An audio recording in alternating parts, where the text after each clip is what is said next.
because he's a very quotable manager. And he said today, he'd rather play a 63-year-old goalkeeping coach than a player who didn't try in training, very thinly veiled, talking about Marcus Rashford.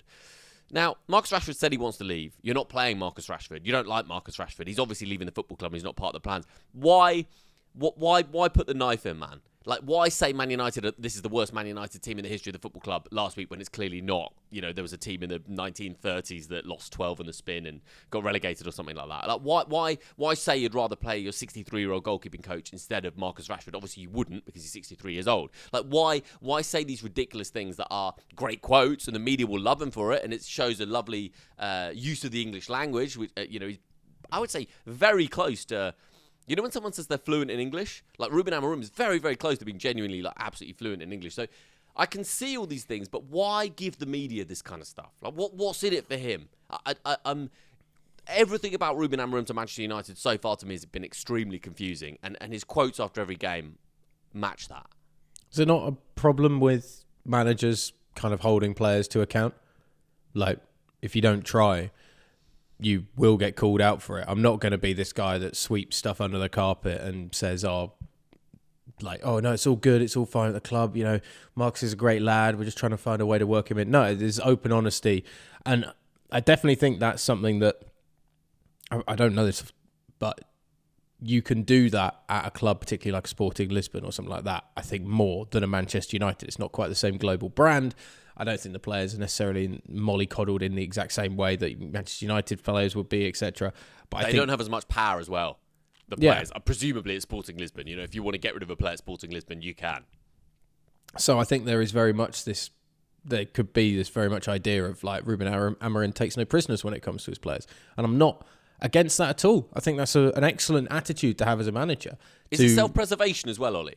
Like, if you set the frame at the start of your Manchester United career that this is the worst Manchester United team in history, that Marcus Rashford's a joke and doesn't train and this kind of thing, is it not just you're setting a stall out to say, hey, none of this is my fault. Like, I walked into this mess. What, you expect me to fix it in half a season? No chance. Like, he's trying to give himself the longest period of time possible to have a free hit.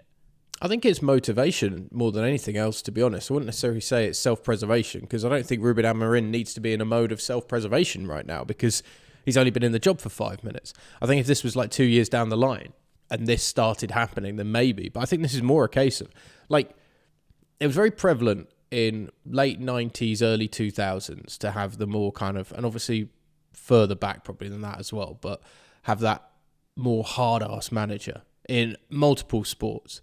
And you'd hear about like players sorting out problems with each other, like players in the dressing room sorting each other out kind of thing. And I think Ruben Amorim is just maybe trying to instill something like that of rather than having this prima donna group of players at Manchester United that care about the paycheck but not necessarily about the club, etc. Like, right, well, if you want to be the guy that walks out on freaking Paris Fashion Week in midweek between games or something, that's cool.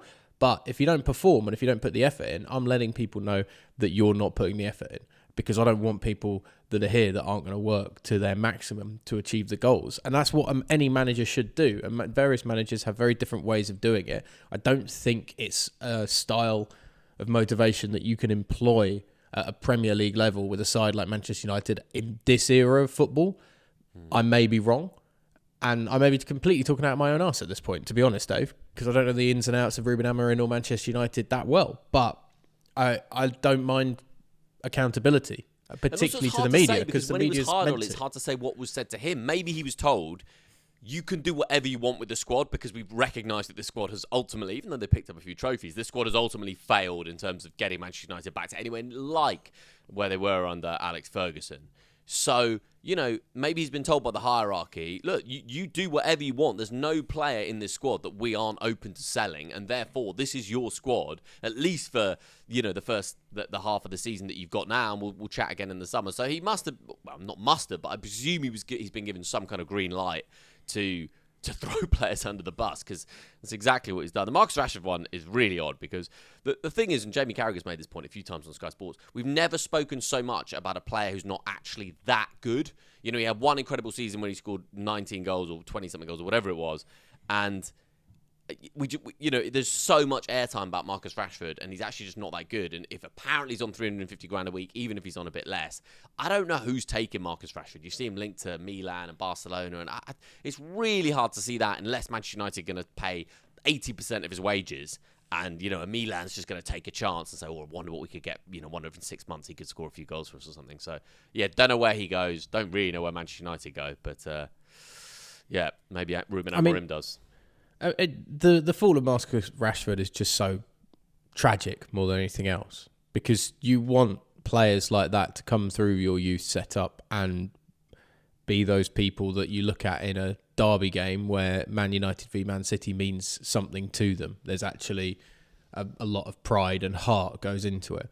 And when you've got a club that's been mismanaged by both hierarchy and managers more than anything else, and you just become despondent with it because you're Marcus Rashford, you're going into the England setup and you're hearing talk of stability from your England teammates like at Arsenal and places like that, and then you go back to Manchester United and you're either being thrown under the bus by one manager or given over amounts of praise by another manager, and you don't really know where you stand week to week in terms of your playing time more than anything else.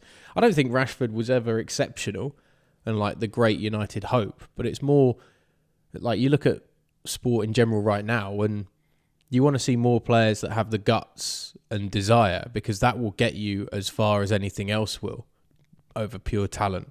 If you've got the heart to keep grinding more than anything else, and when a player like Marcus Rashford, who should be one of those guys coming up through the club, should have that heart to grind out all the time, like it's just sad more than anything else. It just continues the kind of football is mercenaries rather than anything else.